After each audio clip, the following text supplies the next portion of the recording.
Яңалыклар чыгарылышы үз эшен башлап җибәрде. Студияда Алина Хисматуллина, исәнмесез? Күп функцияле үзәктә ачык ишекләр көне узды. Шәһәрдәшләрне нинди сораулар борчый? Яңартылган һәм төзекләнгән сәнгать көллияте бинасында күптән көтелгән ремонт узды. Нинди эшләр башкарылган, Эльвина Андрова күреп кайтты. Ижатымда минем язмышым Чаллыда шагыйрә, популяр җырлар авторы Лилия Салихетдинова Тимиргалиева белән очрашу узды. Кичәдә Мәрьям Файрушина булып кайтты.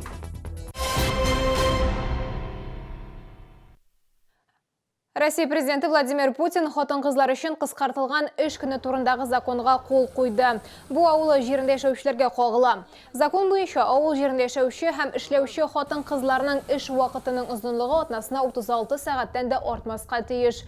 Түләүгә килгәндә ул элеккегечә 40 сәгатьлек эш атнасындагы кебек булачак. Бүтән дөнья сыйфат атнасы кысаларында күп функцияле үзәктә ачык ишекләр көне узды. Теләге булганы һәркем бушлай консультациядә үзен кызыксындырган сорауларга җавап таба алды. Шәһәрдәшләрне нәрсә борчый, Лилия Гатина ачыклады. Я пришла на консультацию сюда, я недавно взяла себе телевизор, и мне, так сказать, навязали страховку. И сейчас я обратилась с вопросом. Мне сейчас полностью рассказали, как нужно вернуть страховку, что делать в этом случае, потому что я не знала, куда обратиться, и поэтому сейчас меня проконсультировали по этому вопросу. Бүген күп функцияле үзәктә шәһәрдәшләрнең сорауларына Татарстан Республикасы буенча Роспотребнадзор идарәсенең Чаллы территориаль бүлеге һәм дәүләт алкоголь инспекциясе вәкилләре җавап бирде. Шулай ук шәһәрдәшләр торак коммуналь хезмәтләр һәм төзелеш өлкәсенә кагылышлы сораулар бирә алды. За 2019 год, за 9 месяцев, к нам обратилось всего 635 потребителей. Из них по вопросам защиты прав потребителей 252. За этот же период, за 9 месяцев в 2018 году, поступило обращение всего 359, а по вопросам защиты прав потребителей 159. Это о чем говорит? О том, что у нас потребители стали более активными, более грамотно, наверное, да, знают свои права и хотят отстаивать свои права. Күп функцияле үзәктә бушлай консультация көне белән генә шикләнмәячәкләр. Бирдә Skype буенча мәсьәләләрне хәл итү юнәлешендәге эш башланды. Һәр кеше турыдан-туры Роспотребнадзор белгеченә борчыган соравын бирә ала. Лилия Гадина, Фәнис Иксанов, Яңалыклар. Әгәр сезне дә берәр нинди проблема борчыса, шатлыклы хәбәр җиткерәсегез килсә, безнең редакциянең кайнар элемтә телефонына шалтыратыгыз. 51 31 31 номеры тәүлек буена эшли. Кыска гудоктан хәбәрегезне калдырыгыз, безнең хәбәрчеләребез сезнең белән элемтәгә кирип проблемагызны хәл итәргә булышыр. Шалтыраткач исемегезне һәм телефон номерыгызны калдырырга онытмагыз. Мәләкә Сарыягы мәчете янындагы фаҗига буенча җинаять эше кузгатылды. Чаллы тикшерү бүлеге саксызлык аркасында үлемгә китерү матдәсен күз алдында тота. 2 ноябрьдә 30 имәни мәчете янындагы күлгә батып 6 яшьлек малай һәлак булды. Малай юка боз белән капланган ясалма күл янында уйнаган һәм су астына төшеп киткән. Янында өлкәннәр булмаган. Хәзер исә сулык янында куркыныч турында кисәтә торган белдерү тактасы куелган. Бирегә шулай ук киртәләр кую мәсьәләсе карала. По факту гибели ребенка следственными органами Следственного комитета Российской Федерации по Республике Татарстан проведена доследственная проверка, по результатам которой принято решение о возбуждении уголовного дела по статье «Причинение смерти по неосторожности». Проводится комплекс необходимых следственных действий, направленных на установление всех обстоятельств произошедшего. Расследование уголовного дела продолжается.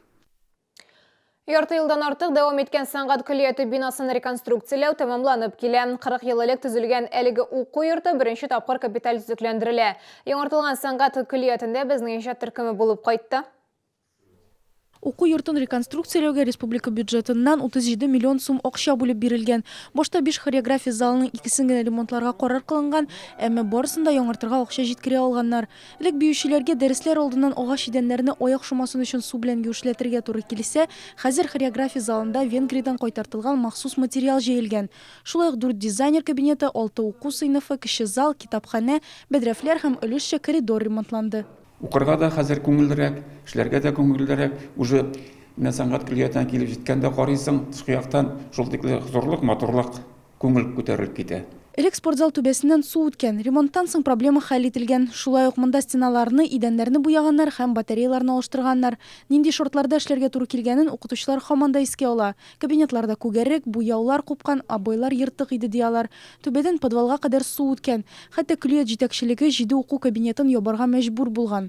Конечно, моменты такие, что если потолок обваливается или там штукатурка падает, просто когда начинаешь работать, увлекаешься и на эти моменты внимания не обращаешь. Но в целом, конечно, было некрасиво и некомфортно. Бу бүлмәдә пианистлар укый, алар өчен махсус тавыш томалаучы ишекләр куйганнар. Хәзерге вакытта ишек кырыйларын ясау эшләре тәмамлана. Капиталь ремонт мәйданы 3000-гә якын квадрат метрны тәшкил итте. Студентлар һәм укытучылар яңартылган бина озак еллар шәһәрне бизәп торыр дип өметләнә. Эльвина Андрова, Фәнис Ихсанов, Яңалыклар. Шалуда чыршы базарлары үшін 23 майдан белгіләнді. Оларның 12-сі автозаводы, 8-і Үзәк, 3-сі Комсомол районында. Бұл хақта Челнинский известия сайты хәбәр итә. Ылыслы ағачлар 14 декабрьдән 1 январьга кадәр сатылачак. Сату урыннары 3 декабрьдә электрон аукционга қойылачак. Иң зур базарлар Сидоровкада һәм 32-нче микрорайонда оештырыла. Шулай ук Алан базары, Эссен гипермаркеты, Яшьлек проспектындагы Напушкинская сәүдә үзәге, Муравейника, Фонтан сәүдә үзәге янында да чыршы базарлары булачак.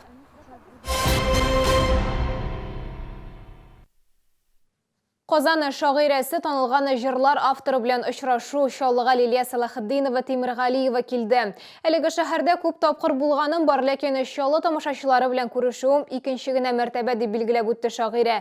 Теманы хәбәрчебез Мәрьям Файрушны дәвам итә. Лилия Салахетдинова Тимергалиева Буа районының Күл Шеркин авылында туып үскән.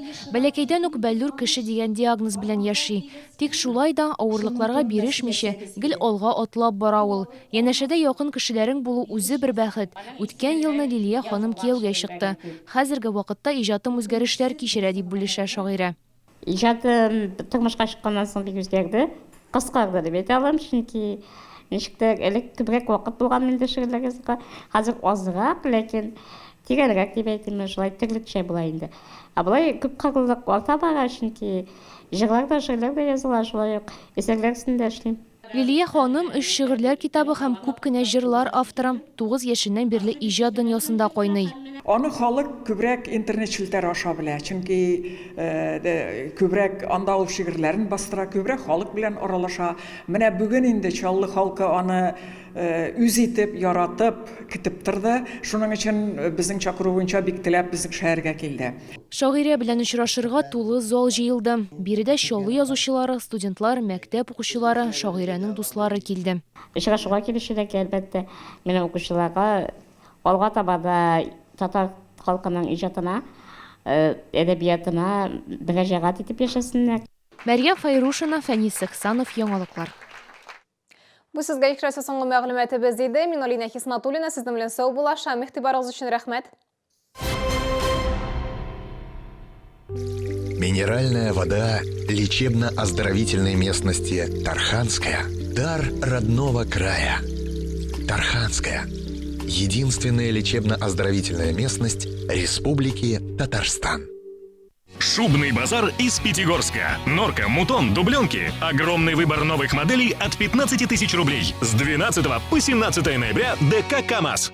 Скидка минус 40% в империи сумок на все. Только 16 ноября. ТЦ Омега, Палитра, Алтынай. В империи на все 40%.